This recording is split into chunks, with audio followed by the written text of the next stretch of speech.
It's a pleasure for us to have him here in the house, Mr. James Cunningham. Cool.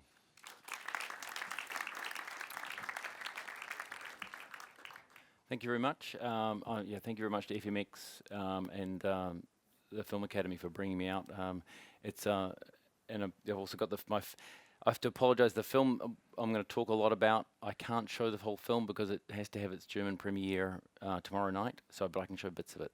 But yeah, so I'm going to talk a little bit about. Start off, explain who the heck I am.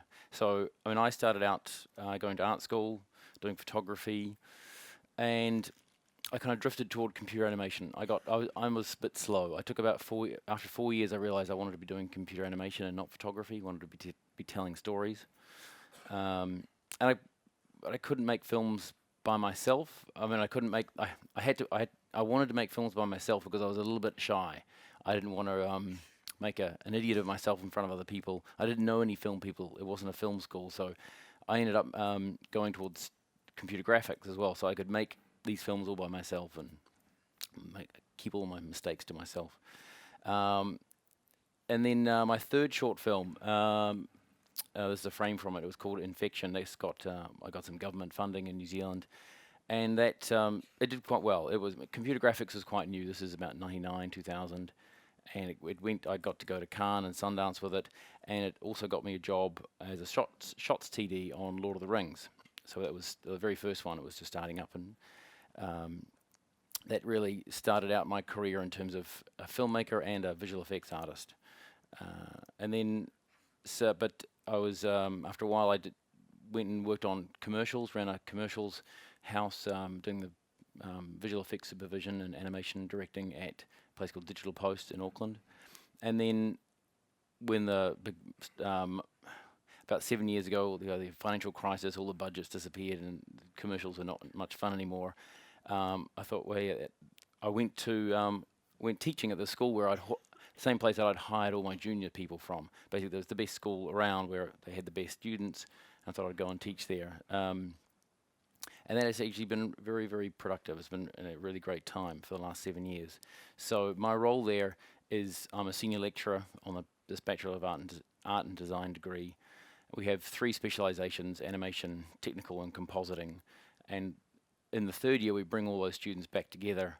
And my role is we have a 3-month project where I direct and produce a large live-action CGI hybrid short film.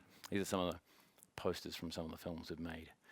So just briefly, like how a media design school different. We're not setting up to be a film school. We're not training to be students to be directors. It's more very industry focused. But so our third year of the classroom really becomes like a production studio, team projects, and trying to mimic the real film production experience. So as close as possible without having to go out into they can experience what it's like to have a job without actually having to go through that yet. So yeah, our classroom is very much set up as a studio, and that means that the students they really understand how to work together as a team, because this industry is all about teamwork. We don't do any off-site learning and internships because we have such a short schedule. It's hard to find the time and manage it and find the right companies. So it's easier just to bring that industry focus and that industry feel into the classroom.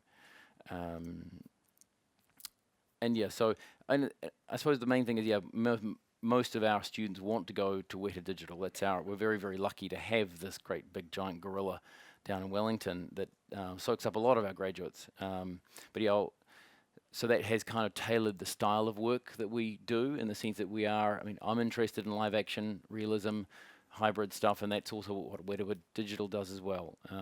So I'll just show you a brief edited selection of some of my short films that I've made at the school. These have been roughly edited down just to kind of give you a sense of the film, so it's not the proper cuts. But they're all except the last one. They're all online, so you can go and see them. 115 meters. Do you know what it is yet?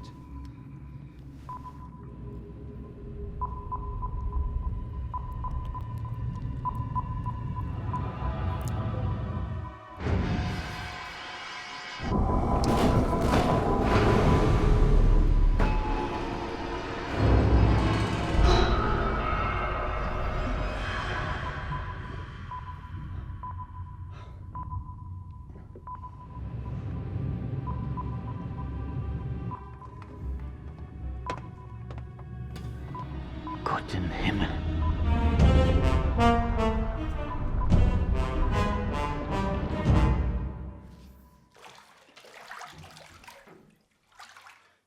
Cheryl, can we tell Aaron to keep his toys out of the bath?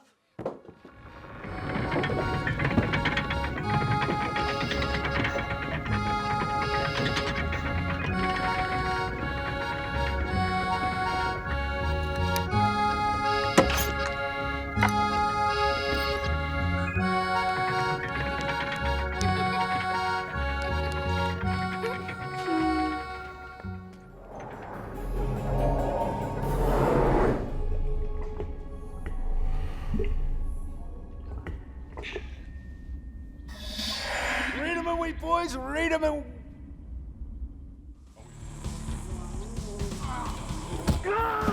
This one's a bit graphic, so I apologise if you're a bit squeamish.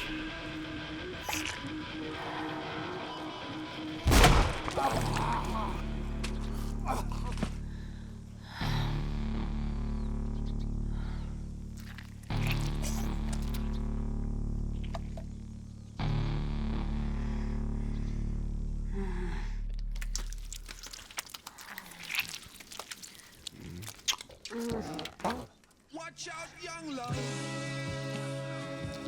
It's a loser's game.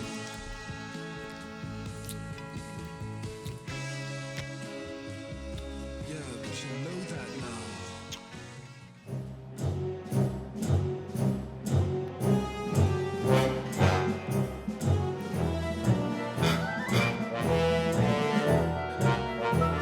Right here, Carruthers! Oh, right you are, sir. Take a look over there, Miss Missy. Isn't she magnificent? That there is a long-necked tardmoid. One of the most beautiful creatures this planet possesses. Very rare.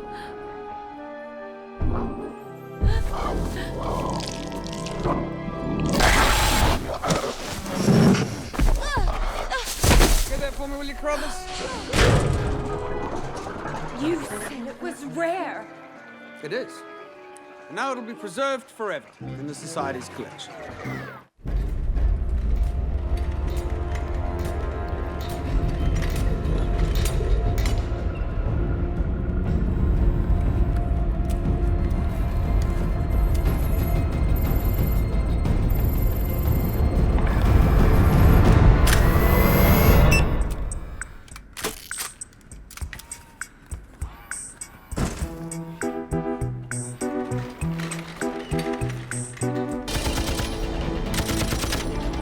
What are you doing back there? Painting your nails? Shoot them! Shoot them! I'm trying, but this darn thing keeps jamming. Pilot the ship, Julius. Bring her around full speed!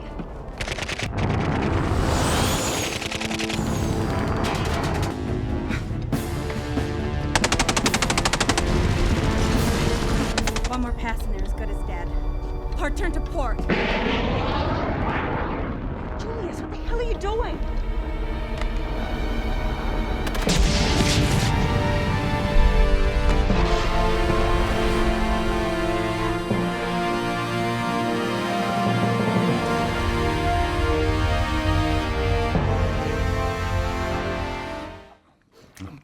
Guys, it's coming back.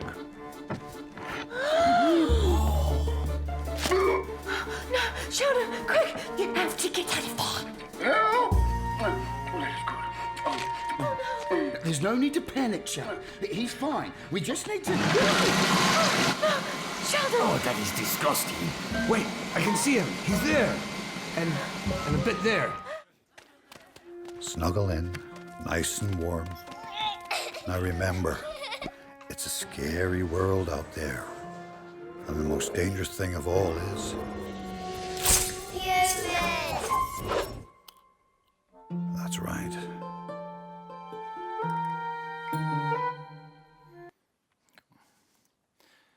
So yeah, so this this last one, this is the one that's playing tomorrow night, and it's so today I will go through start with going through short film, just talking about it as a medium. And this talk I've kind of tailored to probably the young filmmaker, animator starting out, making their first or second film.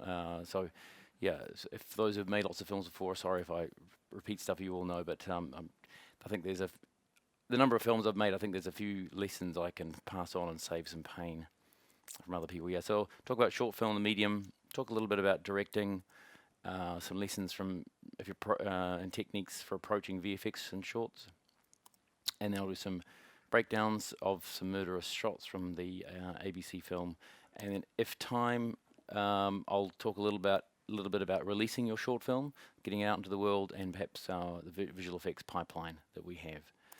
So yeah, short film format. Really, you need to think about what type of story you want to tell. What type of film? Is it experimental? Is it animation? Is it drama? Experimental animation, dramatic. Most likely, if you're here, you're probably going to be doing animation, maybe visual effects, live action.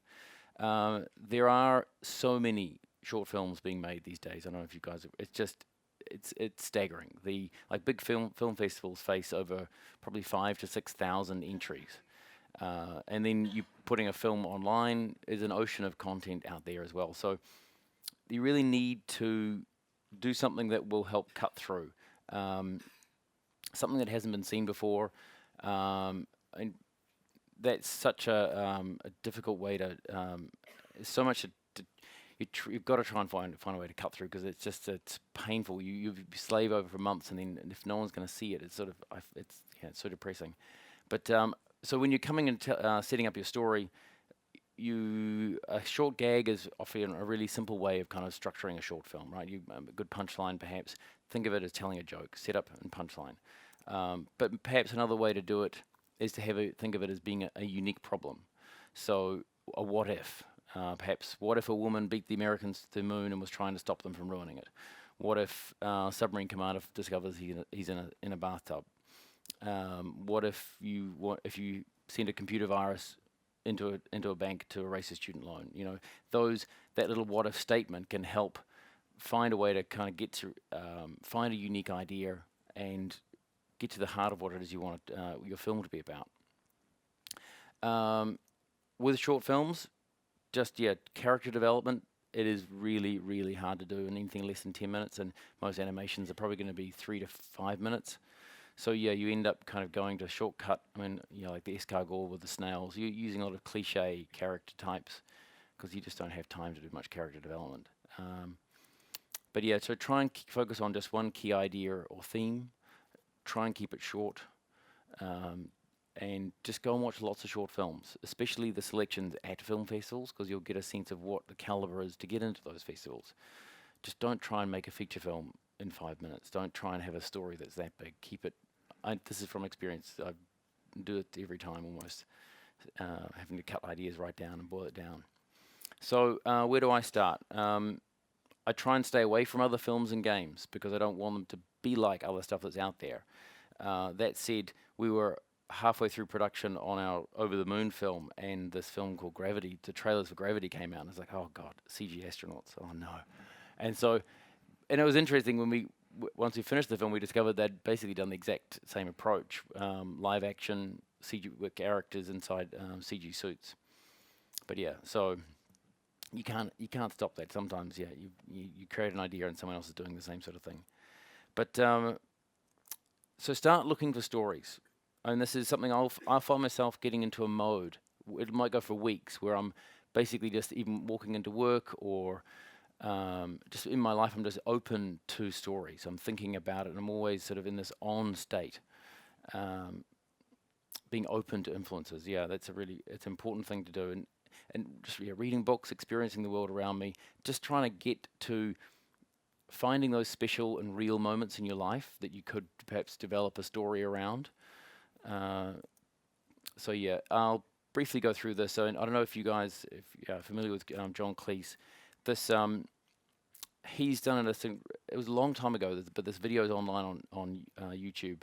It's about a 40-minute presentation he did, and he talks about he boils down all his advice from about creativity, and It's so good. I show it to my students every year. But basically, yeah, he's talking about creativity is when, and comedy is also when two frameworks come together to create new meaning. He talks about how working in an open mode and closed mode, open being to new ideas, closed when you're actually going to make a decision about things. He talks about the 5 conditions that can really help with your creativity. First one he says is space, find a quiet place. Time, set a time when it's going to start and when it's going to finish, so there's no other distractions around, right, I'm going to be here for 3 hours, and that's it. Time again, but take as long as you need. So if the deadline for something is next Friday, don't make a decision on Monday, leave it until Friday. Just have as much time as you've got to get that idea as good as it can be. Because when you're coming up with an idea, it's so easy to take the first idea. There's like you got this sort of uncomfortable feeling. You're sitting there trying to work out an idea, and there's a sort of uncomfortable state where you're kind of like, oh God, I hate this feeling. And it's so easy just to grab the first idea and it's over. But if you can stay with that really uncomfortable feeling, and just keep mulling over the problem for like an hour or two, so often that's when the really, really good ideas come out. Confidence, you want to be in a safe place around people also that are not gonna, where you feel safe, you don't worry about making a mistake. And the last thing is humor, and laughter will help you get into that open mode quickly. So yeah, I thoroughly recommend Google search John Cleese on creativity. Take a photo of the URL if you want, but just Google search that. So directing. You need to know what type of film you're making, what sort of genres you might be playing with, and what you're referencing, how you're going to play with them. You need to really understand what it is you want your audience to feel. One day, you're going to be sitting in an audience and there's 100 people watching your film. How do you want them to be feeling through those moments, and controlling them not just at the end, but all the way through the film. So your job is to carry that vision. Think of maybe even if you didn't write the film, a screenwriter's written a script. It's like, think of it as like a baby. They've got their baby and they're passing their baby on to you. Now it's your job to look after that, and you're just carrying that through and making sure that it stays consistent and grows up well. Really important to this as well is that you are the leader of the team around you, and being that person who is supportive of your colleagues, because you're not going to be making a film you're more than likely not going to be making it completely by yourself, right? You're going to have people you're working with, and people are working for months or years with you perhaps, right? There might be a really intense shoot, or maybe some low activity for a while. You need to be the leader and guide for everyone to believe in, and it's a very hard role to be. So your toolkit as a filmmaker, what have you got to work with? First thing, story and theme, right? Who is it about? What is it about? What happens to those characters? Yeah, what is it really about? What is it really about for you? That is such a hard question sometimes to answer. You're making a story, then it's like, what does it really mean to you? What is happening? The next thing is the frame. What do you see inside that window? The characters, the performance, their costume, the colors of the set, the props, the camera angle, the lens. What you can reveal coming into the frame, out of the frame during that. So try and think cinematically. Don't just plonk something in front of the camera and shoot it, then cut to something else. Think about what you're doing with that frame. The edit, right? So you're thinking of then shots to shot, obviously. This is all fairly obvious, but but how those shots and sequences and the pacing work together. And then words and sound and music, right? Those can have such an emotional effect on the emotion with the music and sound especially. I know with one of my recent films, the students didn't believe me how much the effect of the sound and music would have until I showed them the final one. It's so incredibly powerful. That said, if you're budgeting a film, make sure you save enough money, hold enough money aside for the sound, the composer and the sound people. Don't just give them the crumbs that you got left. Hold aside at least 20% of your budget, because those people can save your film. Don't underestimate that. So there's a bunch of really good online resources obviously now. Two of my favorites. No Film School, it's a really good newsletter, email that comes out every week, and website where they cover a lot of technical things but also a lot of story things. It's a fantastic resource. And another one of my favorites is this guy has this YouTube page called Every Frame a Painting. I don't know if you've seen it. There's some fantastic stuff. Like the one on visual comedy, Edgar Wright is great.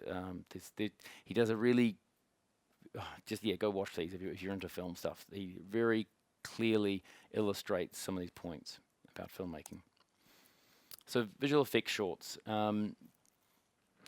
You're either going to be doing perhaps CGI creatures into live action, or you're going to be doing live action into CGI. So that's our real head, but suit, everything else is CGI in there. So VFX shorts. Well, why would you do them?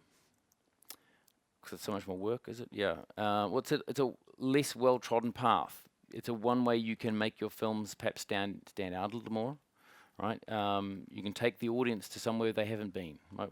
You set a film on the moon, or set a film inside a submarine. So that's something you can do with visual effects, right? But one of the little disadvantages of that is then visual effects shorts don't necessarily fit into a lot of pre-established categories. Right? They want animation, or they want drama, and so visual effects stuff tends to blur the lines a bit. And there's advantages and disadvantages. But these days, the high quality cameras that you can get now, it's just insane, right? 4K resolution, really good colored fidelity and dynamic range, so you can acquire fantastic footage. You don't have to shoot on DSLR or on crappy cameras anymore.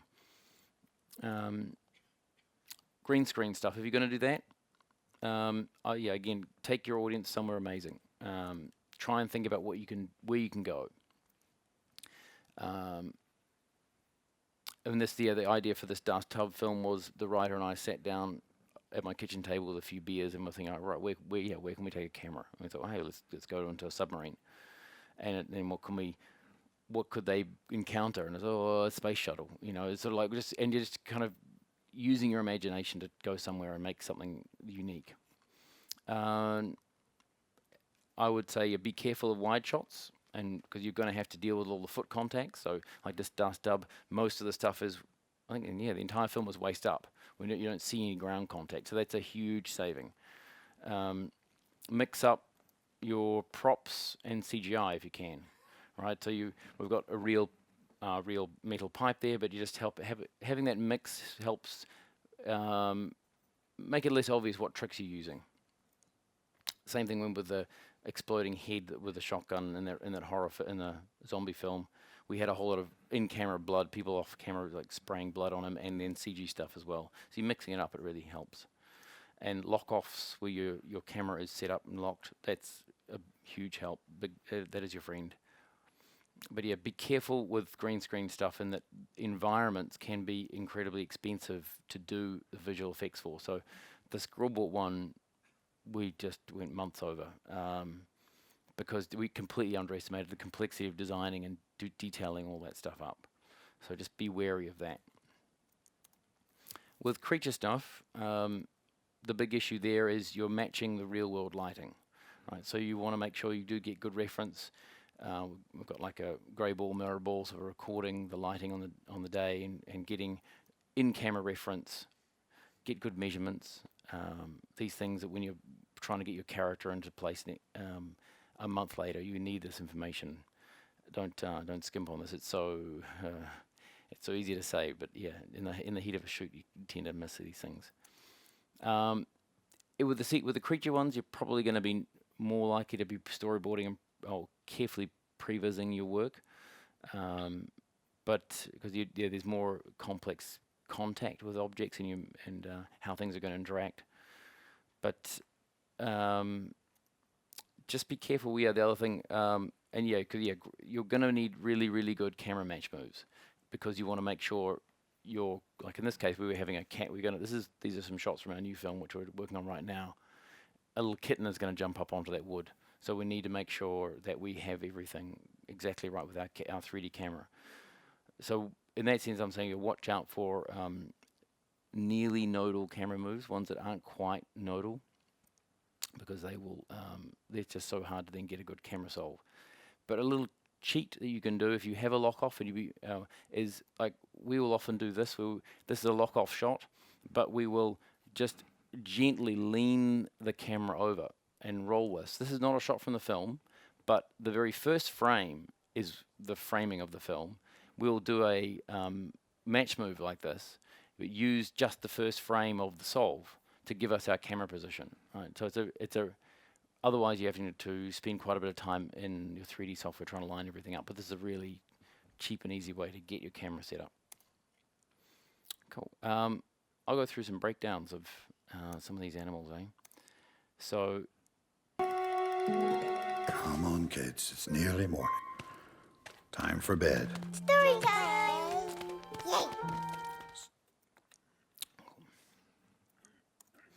so we set up a little workshop at one of the students' house here, a nice big garage, and we got some expando foam and plywood and started making this this fun set. It there was a team of about 4 or 5 students. They spent about a week building the set. We ended up then moving it back into the classroom, setting up our lights, and we were shooting it there in the class. But we were dressing all the elements in the set for the shots, like where we were placing all the branches and so on. So here's our raw plate, our original shot. So I'm going to show you some of them. There's some things that we got wrong with this that burnt us, but yeah. So the tricky thing here is you're basically trying to do a camera move with something that isn't there, right? And you don't know. I'm hoping this is going to be the right speed for the possum to come through the shot. But hopefully, if you've done some good storyboards or even previs, and you know roughly the timing you need to shoot, right? Otherwise, you're just shooting blind. Notice we also write on that slate, just writing the lens information. That sort of thing can be really helpful with your CGI stuff. So then we need to do a match move. So you can see here we're just checking the scale. Now, yeah, this is one of those shots that was a stupidly near nodal track. It was really, really hard to do the solve because the camera was basically just not. We should have either just moved the camera plate much more forward so we had more parallax. But yeah, now you can see some of the animation coming through. And this is some of our layout work. So this would very quickly get this out and then put this into the edit so we know that the timing of the shots is working. And then we start splining. The tricky things here was just getting that possum's head down low into the frame, and yet he's also carrying a book. That was really hard for the animators. But you actually split the shot into two things. One person took on the baby possums and one person took on the father possum. And that was a little tricky for them to work together on that, but to make sure their timings all worked. And this is some of our comp passes. So we actually shot some green screen elements of some foreground stuff to comp in and give a bit more depth. And we also went through and with like a screwdriver, just stabbing at the set, getting some little movement of pebbles and rocks and little dust contact, so you can see some of that stuff being layered back in.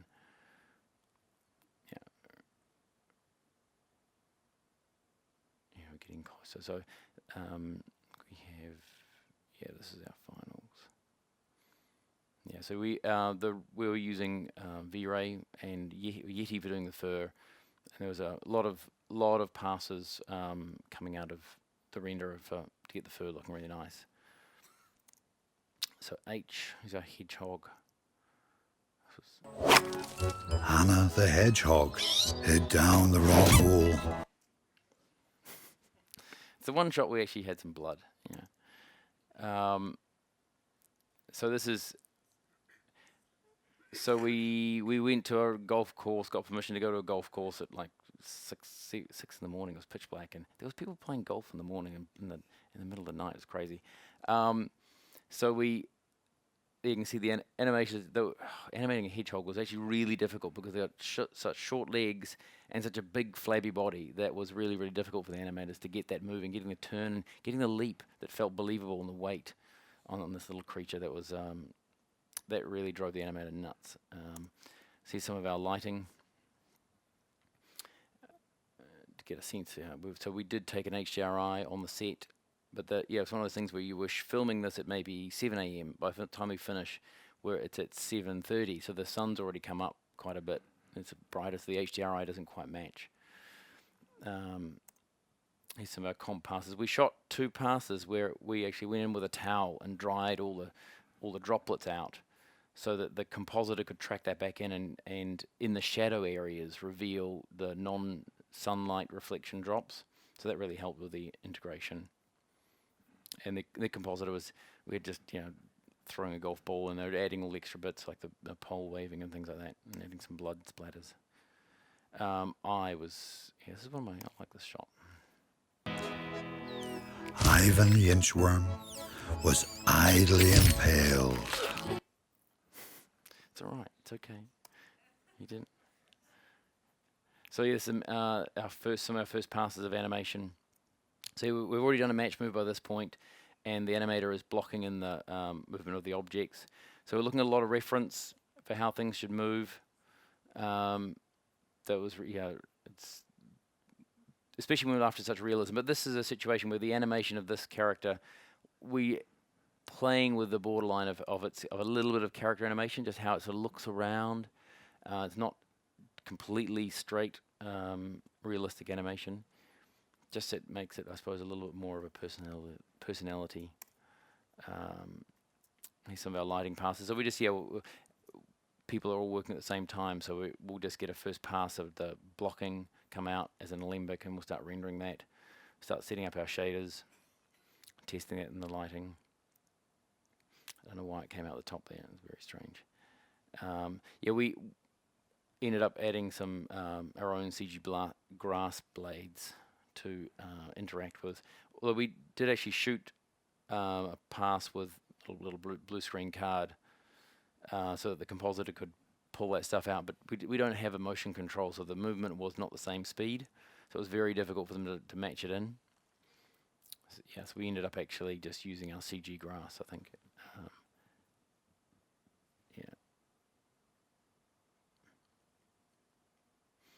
It came together pretty well. Just finding the right color. I think it was one of the issues, is we were playing with the color a lot and deciding like what color this thing should be to get it to pop, to read in the shot. That was really tricky. So in is an interesting one. Like, it's a complex shot because of the order that things are happening.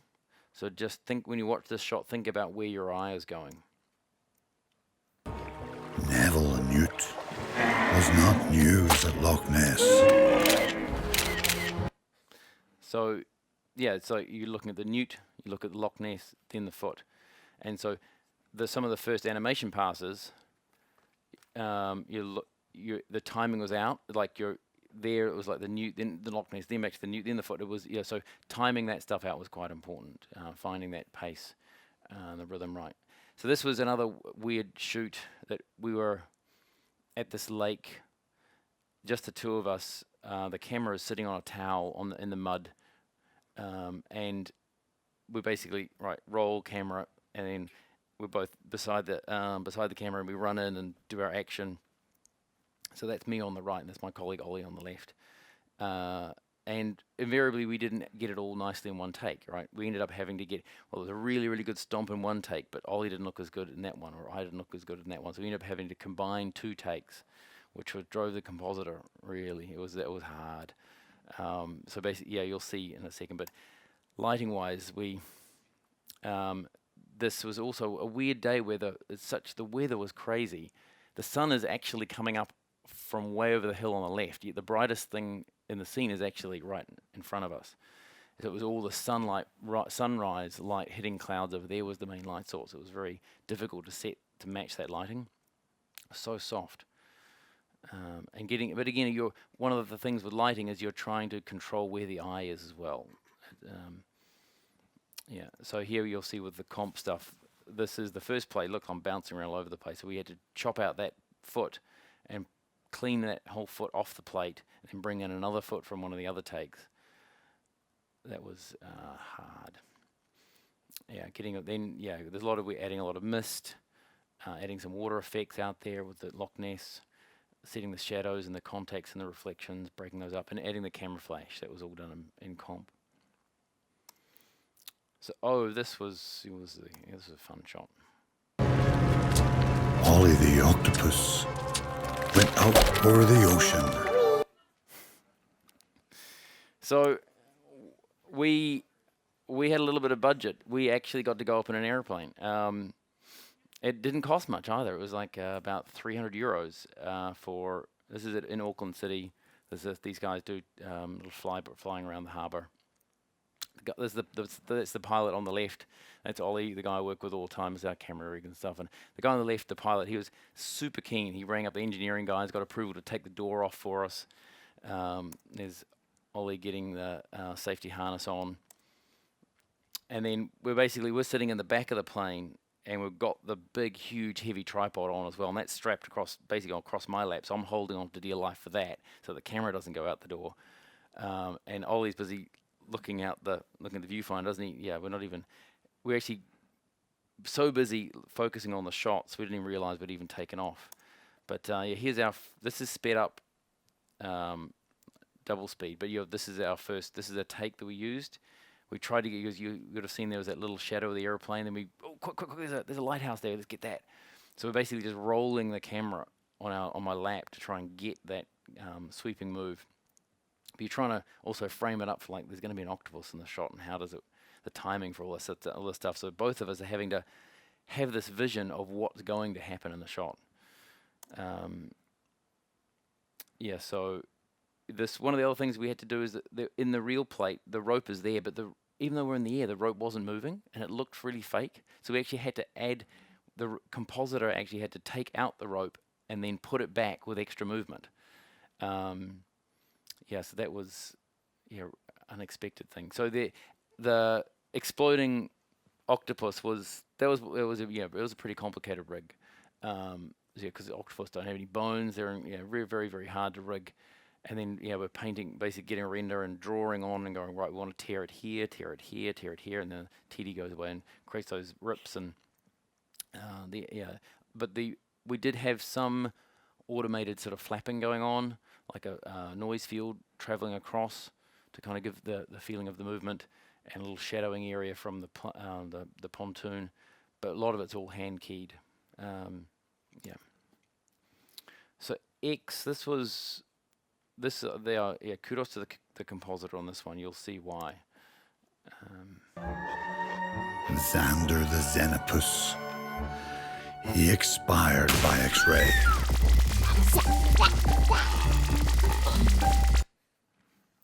So the movement of that, you'll be amazed if you're making a short film how nice people will be to you if you ask nicely. This is at my dentist's office, and they have two rooms, and the other one's hardly ever used. They let us come in, spend the whole day, it wasn't being used, and doing all this stuff in their office for free. It's great. You just ask nicely. You'll be amazed what you'll get away with. But I've also been afraid to show the dentist this shot, because I'm worried that they're going to think I might have damaged their very, very expensive X-ray equipment. Oh, we didn't. We very slowly moved it across. We didn't hit it, but we sped it all up in comp.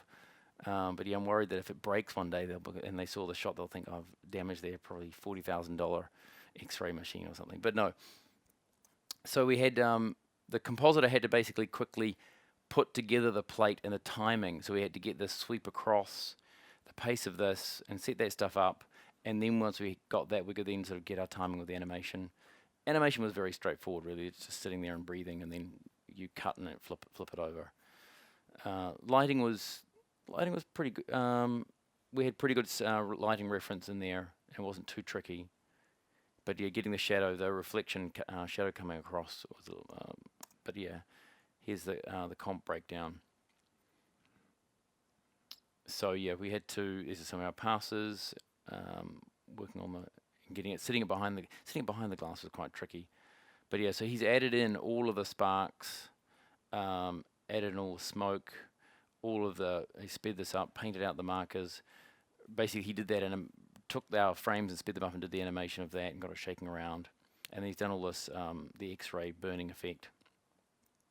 We added steam and heat warping and so on. But these are a couple of the performers are some of the students from the class. They had a good time. doing this.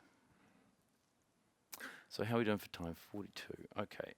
I can quickly go through this stuff. Okay, cool. All right.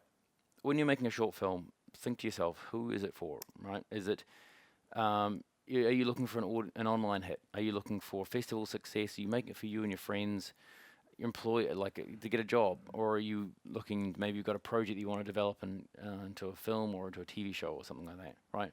So design with that in mind and pick one or two of those, not all of them. You won't be able to do all of them. Maybe 3 if you're lucky, right? And don't forget to test your script and your edit.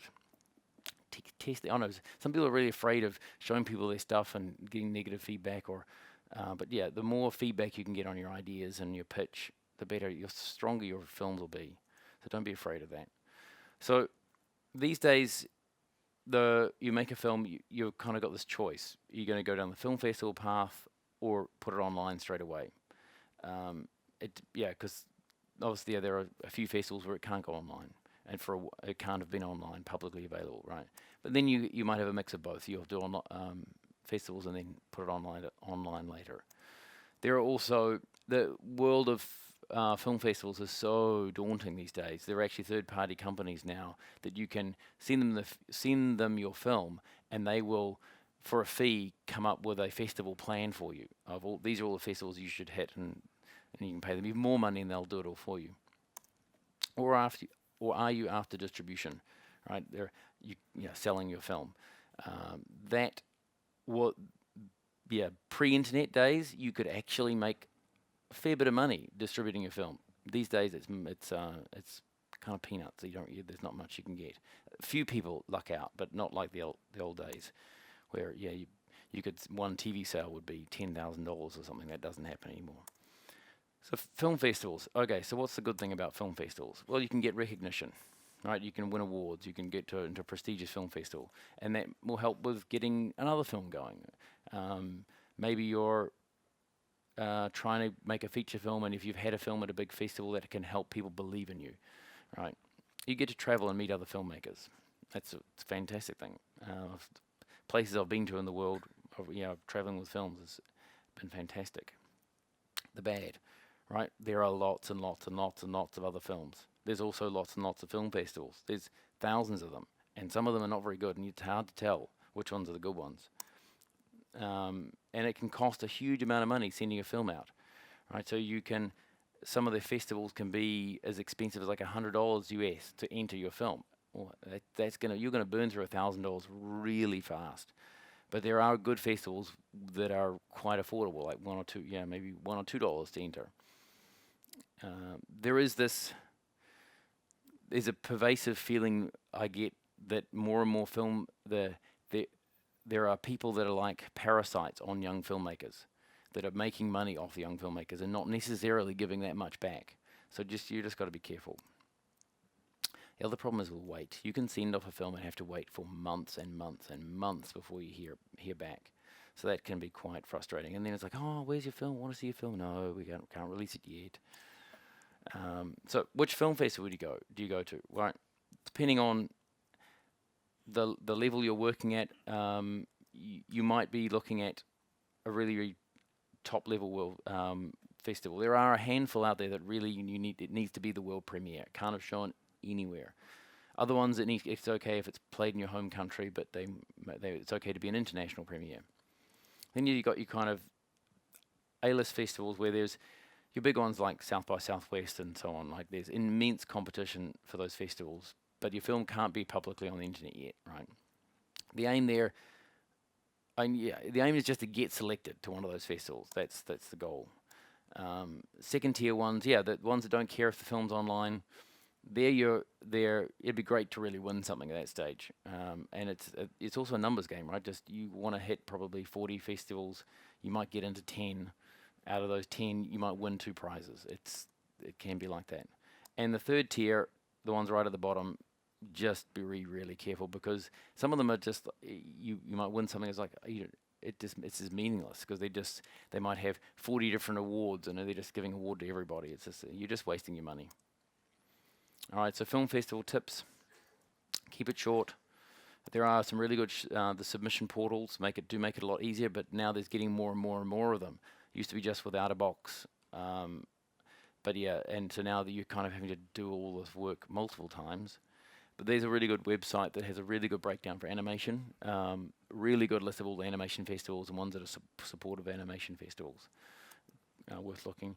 Yeah. Short Film Depot is a really good one. I recommend. It's run by started by the people who started Clermont-Ferrand. So they're into the ethics of that festivals should be ethical about how they're treating the filmmakers. So try and look for that little badge. Sorry, there it is. Yeah, and yeah, do some research. Right, watch the look at the films that win and the sort of films they select, and you get an idea of what they want. Right, because you might see in a comedy or a festival, and they want difficult dramas. Yeah. So you get an idea of their taste and style. And it's in the lap of the gods, right? The selectors, you can't control. The judges are another thing. Yeah, third party. I'm going to skip through real fast now. So distribution and sales, Clermont-Ferrand and Annecy are the best ones to get that sort of, where you'll get noticed for, and people, you'll get people emailing you wanting distribution. But yeah, be careful. And there's not much money to really be made. So what is it costing you? Going online, you want your Vimeo screener, YouTube. Do a lot of thinking about your splash screen, because that's what people are going to see, and they're going to go, right, do I want to click on this? So that horror movie that we did, the zombie one, that little thumbnail, this image has been clicked on 12 million times. No, it's been seen 12 million times. Yeah, so you can get all the stats about this stuff. So you're having a strong image that really draws people in. You might want to think about the timing of your release. So we did this, the snail horror comedy. We released right before Halloween, and so it just went off. It went bananas right then, and you can see it's tapered off. This is the sort of stats you can get back out of Vimeo. Show you by country and all that sort of thing. But you watch this data and respond to it. Google Analytics can track stuff for you as well. Get your Facebook and all, yeah, you know all this stuff. Think about your identity, your IMDb page. So this is a good way to kind of track your progress. The other thing is you can, basically when you use it without a box, once it gets selected, it kind of creates a film page for you. You can give credit to your collaborators. Don't forget about that. All the people who helped you, give them a credit and get there so it can help them as well. Get your poster up there. Update your award. So not all very few of the festivals will actually bother to let anyone know that you won something. So you can actually go in there and actually put it in there yourself. So that's actually quite useful. All right, I don't think I've got time to go through the VFX stuff. So if anyone cares about that, I will. They can come and talk to me about it afterwards. But yeah, so I think we've got a few minutes for questions. If anyone has any questions, we can bring the house lights up. Cool. Thank you very much. Thank you for coming on the last talk of FMX. Thank you. Thank you. Any questions?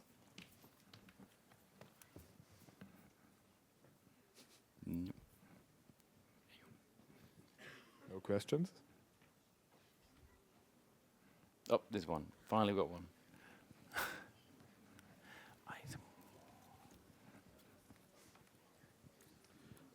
So first, thank you. Very, very nice talk. Cool. You had been working first for the industry and then switching back to academics. Yep. How does it feel, like that switch, or like do you miss production, or? Yeah, there's some bits of production I miss. I don't miss clients. I'm very happy to not have clients. Like hearing that guy before talking about all the pictures and stuff, I don't miss that at all. I mean, I get to write whatever I want, make whatever I want. So that is great. But I do miss some of the big production stuff. So it's, yeah, it's good and bad. Yeah.